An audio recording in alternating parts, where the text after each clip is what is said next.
Hi, good morning. So, ayun, welcome po dito sa channel ko. Ngayon, I'm trying to, make a diary for my son na hopefully mapanood niya in the future. And yun, yung mga messages dito po mostly para sa kanya and sa kung madadagdagan mo yung magiging anak namin. So, ayun. So, listen at your own risk. De, joke lang. So, bahala po kayo kung gusto niyo pong makinig or hindi. Ngayon, yung gusto ko pong i-discuss for this day is regarding sa work ethic. Yung work ethic na above and beyond somehow sa employer mo and dun sa nag-e-expect sa'yo. Kasi parang nagkaroon tayo ng, I think, pangit na culture. Pangit na culture in a way na um, hindi hindi natin gustong mag-work sobra para sa employer natin or sa cause na gusto natin. Pero eto, okay, so naintindihan ko naman yung perspective na bakit ako magtatrabaho ng sobra kung hindi naman ako compensated well enough or kung yun lang naman yung job description ko as yun yung laging trend ngayon na bakit ko pipiliing mag-work ng sobra? Eh, nakalagay naman sa job description ko, A, B, C, D. So, okay na yun, di ba? Parang pag inisip mo, bakit kailangan extra mile? Bakit kailangan above and beyond? Bakit may ganon? Ngayon, eto, bibigyan ko po kayo ng different perspective. Walang gusto ng libre kang magpo-provide. Walang gusto ng ganon. Pero I think yung pagkakaroon ng work ethic mo na above and beyond, especially pag nagsisimula ka pa lang sa work, nagsisimula ka pa lang sa bagong industry, nagsisimula ka pa lang magnegosyo, nagsisimula ka pa lang mag-acquire ng new client. Lahat ng pagsisimula, doon pinaka-importante yung work ethic na above and beyond or yung extra mile kung tinatawag. Okay, bakit po?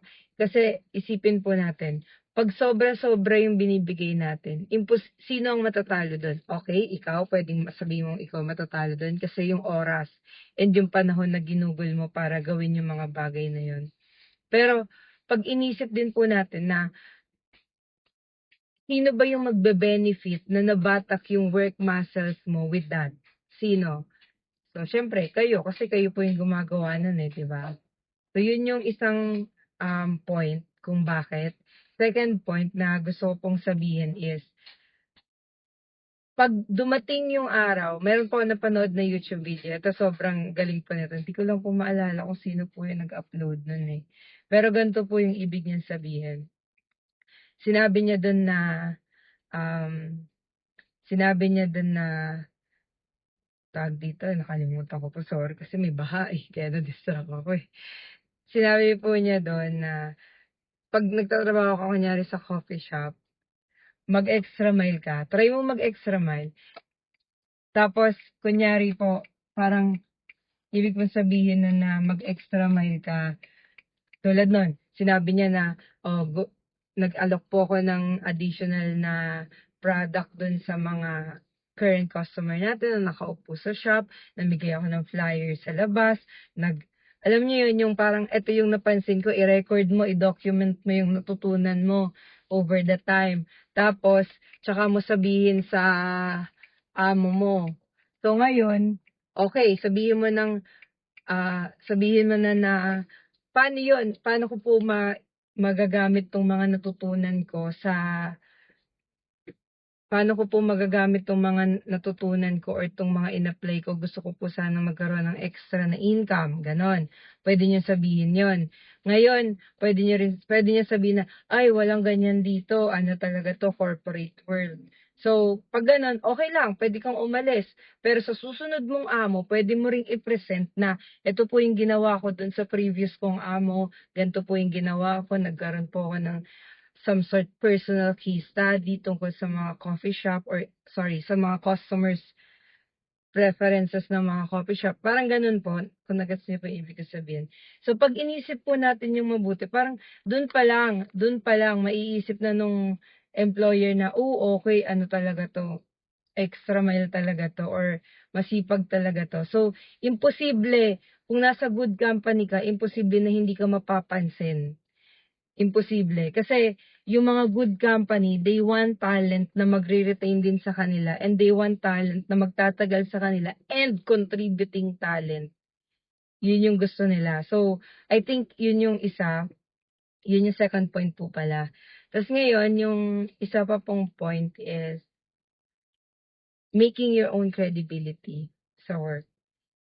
I believe na magbo-boost yung confidence mo if you are doing something more compared to what you're expecting. Okay, natatawa po ako kasi, 'di ba yung kanina pa yung sinasabi ko, gumawa ka ng extra para sa client ngayon. Ngayon po kasi pupunta ako dun sa client namin. Ngayon may dadalhin po dapat akong photo. Nung sinasabi ko po yun na yung part na yun, nakalimutan ko yung photo. So, na-stun po ako parang, "Uy, nakalimutan ko yung photo." So, ayun, may dala po kasi ako usually 'pag pupunta ako sa client. Wala lang, parang gift of appreciation lang po dahil pinag pinaunlakan, tama po ba yung Tagalog ko? Parang binigyan niya ako ng chance na makausap ko po sila, parang natatawa ako kasi extra mile pala, o ayan, nakalimutan. Pero ito, huminto po ako kasi kailangan ko talaga yung photo na yun. Pina-deliver ko po dito kung nasan man po ako ngayon. So, ayun, balik po ako dun sa topic ko. Ganun po yung tingin ko pong dapat na gawin. Tulad ko po, nung nagsisimula po ako dati, sobrang extra mile talaga ako, as in, kahit wala akong OT, mag-e-extend ako para lang din matapos ko talaga yung workload ko.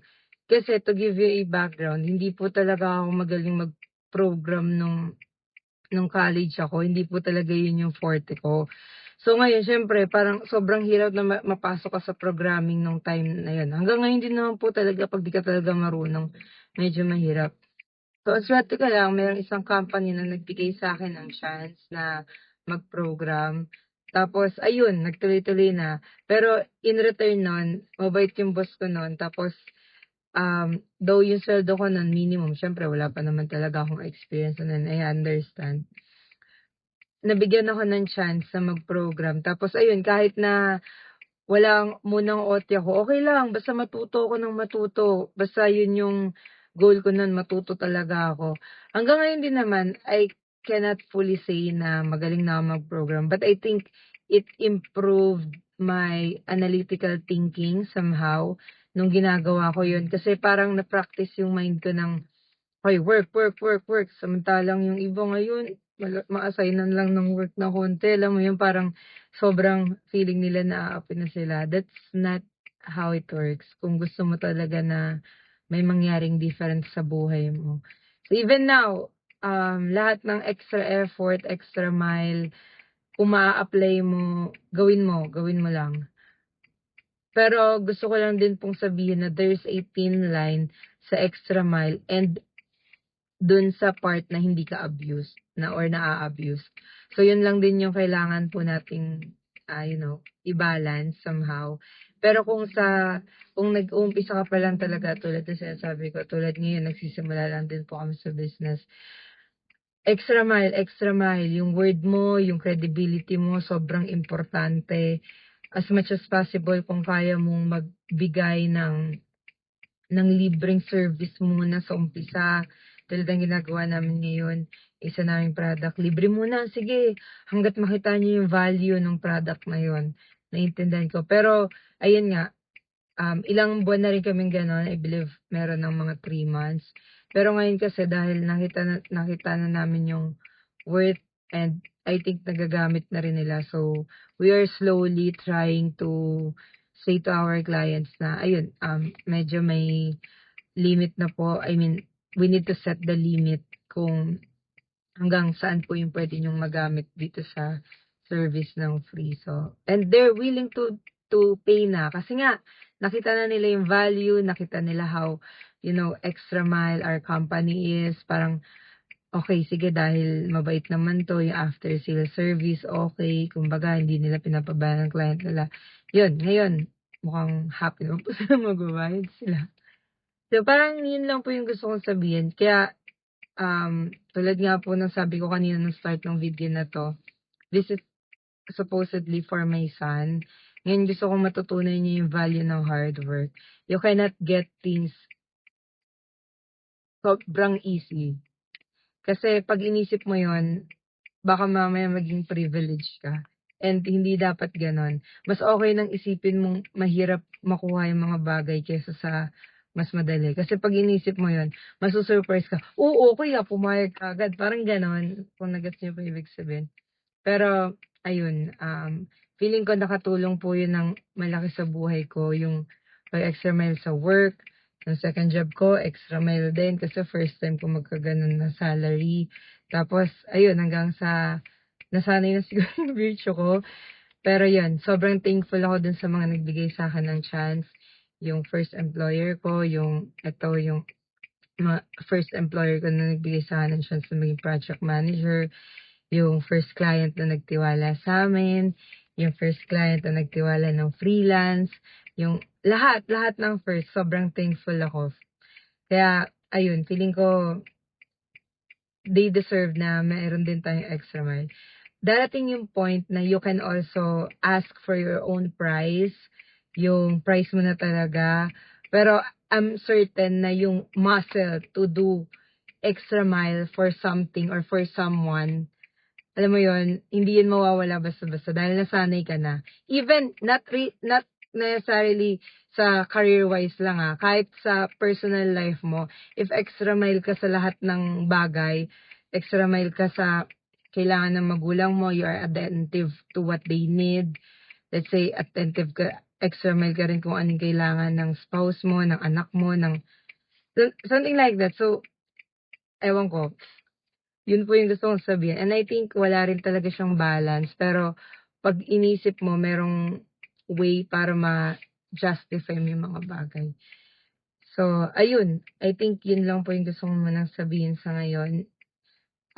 'Pag meron po akong naisip pa, siyempre magvo-vlog po ulit ako and upload lang po. Thank you po sa pakikinig. Sana meron po kayong natutunan dito sa mini video ko na 'to, and ayun, yun po. Ingat. Next time po ulit. Bye po.